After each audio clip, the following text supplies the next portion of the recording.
Reports के मुताबिक Greece की शिपिंग कंपनियां गुप्त तरीके से इजराइल तक तेल, कोयला और सैन्य सामान पहुंचा रही हैं। ये खुलासा एक campaign no harbour for genocide की रिपोर्ट में हुआ है, जिसमें दावा ये किया गया है कि मई 2024 से दिसंबर 2025 के बीच कम से कम 57 गुप्त ऑयल शिपमेंट्स इजराइल के पोर्ट्स तक पहुंचाए गए हैं। इन शिपमेंट्स में करीब 4.7 करोड़ बैरल तेल शामिल था, जिसे तुर्की के रास्ते भेजा गया। और ख़ास बात ये रही कि जहाज़ों ने अपने ट्रैकिंग सिस्टम यानी AIS बंद कर दिया और नकली डेस्टिनेशन दिखाए ताकि असली रास्ता छुपाया जा सके। ये कदम तुर्की के लगाए गए ट्रेंड एम्बार्गो का सीधा उल्लंघन माना जा रहा है। इतना ही 2025 के दौरान ग्रीक जहाज़ों ने कम से कम 13 बार हथियार और गोला बारूद भी इजराइल पहुंचाए हैं, जिसमें मशीन गन के पार्ट्स और सैन्य उपकरण शामिल थे, जिन्हें एल्बिट सिस्टम्स इस्तेमाल करता है। इसके अलावा अक्टूबर 2023 से फरवरी 2026 के बीच साउथ अफ्रीका से करीब 7.5 लाख टन कोयला भी गुप्त रूप से इजराइल भेजा गया है। सैटेलाइट तस्वीरों और ट्रैकिंग डेटा से पता चला है कि ये जहाज़ भूमध्य सागर में अपने सिग्नल बंद कर देते थे और इजराइल के अश्केलॉन पोर्ट पर माल उतारने के बाद फिर से ऑनलाइन दिखाई देते थे। रिपोर्ट में किकलेट्स मैरीटाइम कॉरपोरेशन और थैनमरीज शिप्स मैनेजमेंट का नाम सामने आया है, जो ग्रीस के बड़े शिपिंग परिवारों के कंट्रोल में है। ये भी सामने आया है कि इजराइल अपने ज़रूरत का लगभग 30% तेल बाको तिब्लिसा जहान पाइपलाइन से हासिल करता है, जिसे ब्रिटिश कंपनी BP और अज़रबैजान की सरकारी कंपनी सोकर चलाती है। यही तेल आगे चलकर इजरायली वायुसेना और सैन्य वाहनों के लिए इस्तेमाल होता है। रिपोर्ट में यह भी कहा गया है कि AIS सिस्टम बंद करना अंतर्राष्ट्रीय समुद्री कानून के खिलाफ है और ऐसे जहाज़ों को शैडो फ्लीट कहा जाता है। उधर यूरोप और दुनिया भर में मजदूर यूनियन और एक्टिविस्ट इस सप्लाई चेन को रोकने के लिए विरोध कर रहे हैं। कई पोर्ट्स पर हड़तालें भी हुई हैं ताकि हथियार और ईंधन इजराइल तक न पहुंचा जा सके। कुल मिलाकर ये रिपोर्ट बता रही है कि जंग सिर्फ मैदान में नहीं बल्कि एक बड़े अंतर्राष्ट्रीय नेटवर्क के जरिए चल रही है, जहां कंपनियां, पार्ट्स और सरकारें मिलकर सप्लाई जारी रखते हुए हैं और लोगों को नुकसान पहुंचा रही है, जिससे संघर्ष और ज़्यादा लंबा और जटिल बनता जा रहा है। यूनाइटेड अरब अमीरात्स में एक ब्रिटिश फ्लाइट अटेंडेंट को सिर्फ एक तस्वीर शेयर करने के आरोप में गिरफ्तार कर लिया गया है। बताया जा रहा है कि 25 साल की इस कैबिन क्रू मेंबर ने दुबई इंटरनेशनल एयरपोर्ट के पास हुए ड्रोन हमले की एक तस्वीर अपने प्राइवेट व्हाट्सएप ग्रुप में शेयर की थी और साथियों से पूछा था कि क्या एयरपोर्ट से गुजरना सुरक्षित है।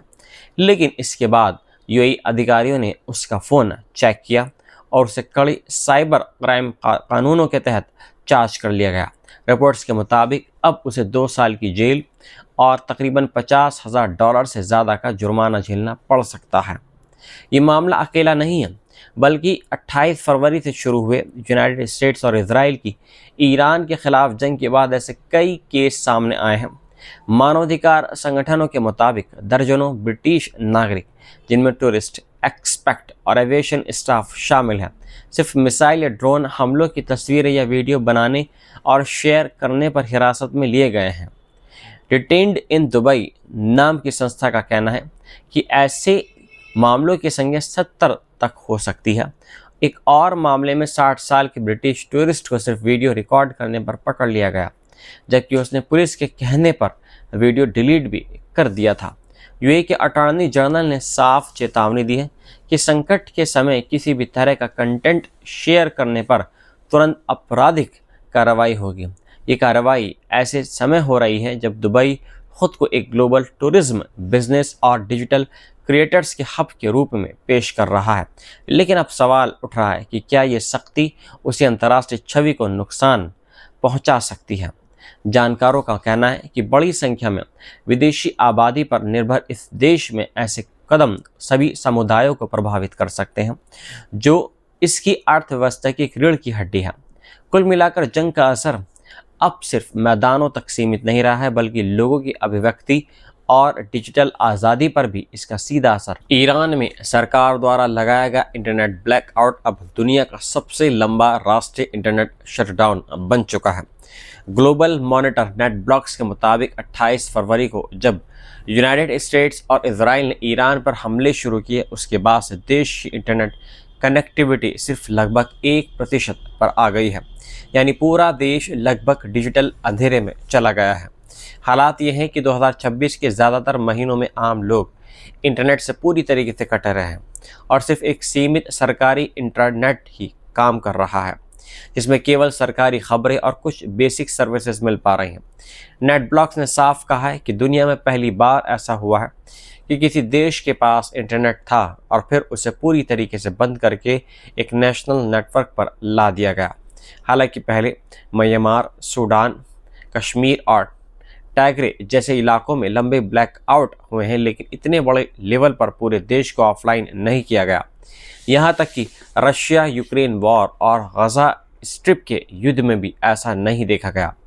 इस इंटरनेट बंदी का असर अब सीधे लोगों की ज़िंदगी पर दिख रहा है। कारोबार ठप हो रहे हैं, हज़ारों लोगों की नौकरियां जा चुकी हैं। अराज शहर में काम करने वाले एक टेक डिज़ाइनर ने बताया कि पहले जनवरी में छटनी से बच गया था, लेकिन अब दूसरी लहर में नौकरी ही चली गई। वहीं तेहरान की एक कंपनी के डेटा एनालिस्ट ने बताया कि कंपनियां अब सिर्फ 3 महीने के कॉन्ट्रैक्ट दे रही हैं, क्योंकि भविष्य को लेकर भारी अनिश्चितता है। हालात इतने ख़राब हैं कि लोग आपस में मिलकर जानकारी शेयर कर रहे हैं, क्योंकि इंटरनेट ही नहीं है। कुछ लोग महंगे प्रॉक्सी के ज़रिए थोड़ी देर के लिए इंटरनेट चला पा रहे हैं, लेकिन वो भी तुरंत बंद कर दिया जाता है। सरकार के प्रवक्ता फातिमा मुहाजरानी ने कहा कि केवल उन्हीं लोगों को इंटरनेट दिया जा रहा है जो सरकार की आवाज़ बाहर पहुंचा सके, यानी आम जनता लगभग पूरी तरीके से कट चुकी है। दूसरी तरफ युद्ध के बीच अमेरिका के राष्ट्रपति डोनाल्ड ट्रंप ने ईरान के पावर प्लांट और ब्रिज को निशाना बनाने की चेतावनी दे दिया, ताकि इस्लामिक रेवोल्यूशनरी गार्ड कॉप्स पर दबाव बनाया जा सके।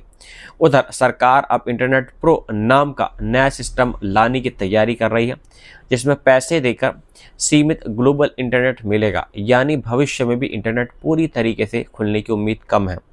इस बीच लोग बिजली और पानी जैसी बुनियादी ज़रूरतों को लेकर भी परेशान हैं, क्योंकि अगर बिजली गई तो पानी की सप्लाई भी रुक सकती है।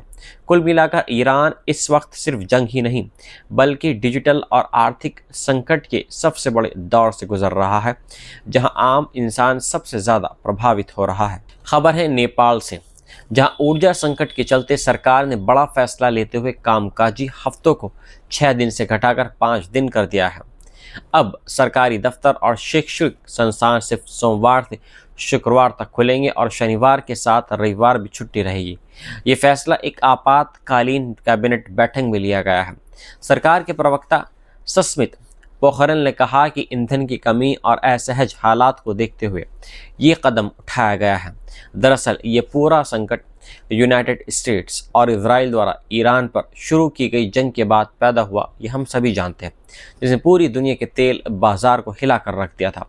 नेपाल जो करीब 3 करोड़ की आबादी वाला लैंड लॉक देश है, उसके पास खुद का कोई ऑयल रिसोर्सेज नहीं है और वह लगभग पूरी तरह इंडिया पर निर्भर है।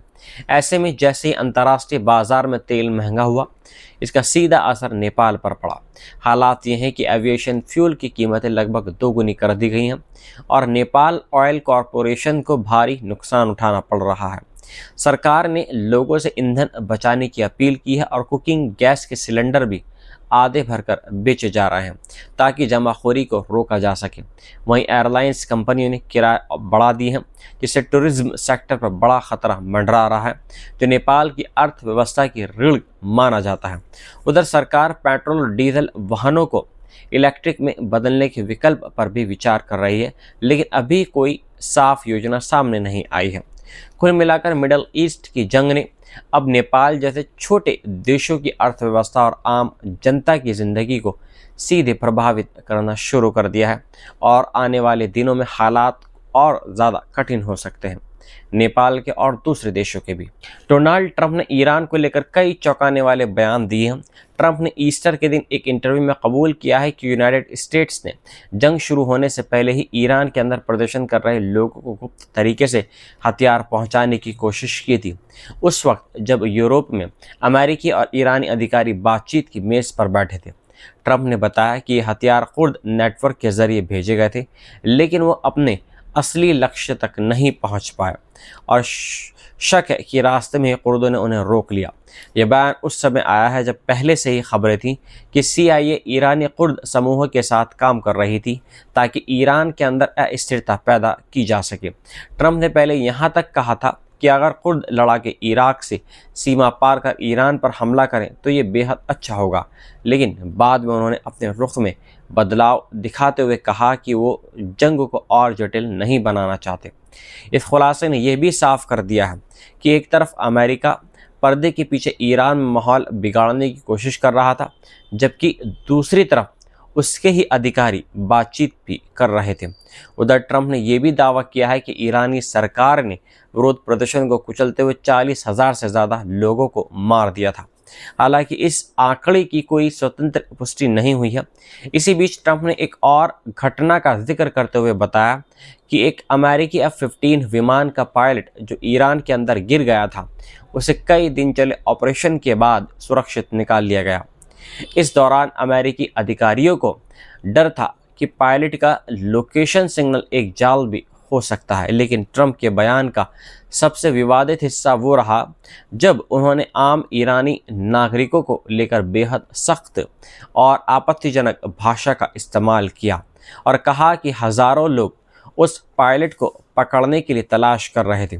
इस बयान के बाद अंतर्राष्ट्रीय स्तर पर उनकी आलोचना तेज़ हो गई है। कुल मिलाकर ये खुलासे इस जंग को और ज़्यादा पेचीदा और ख़तरनाक बनाते नज़र आ रहे हैं, जहां कूटनीति और गुप्त ऑपरेशन दोनों एक साथ चल रहे हैं।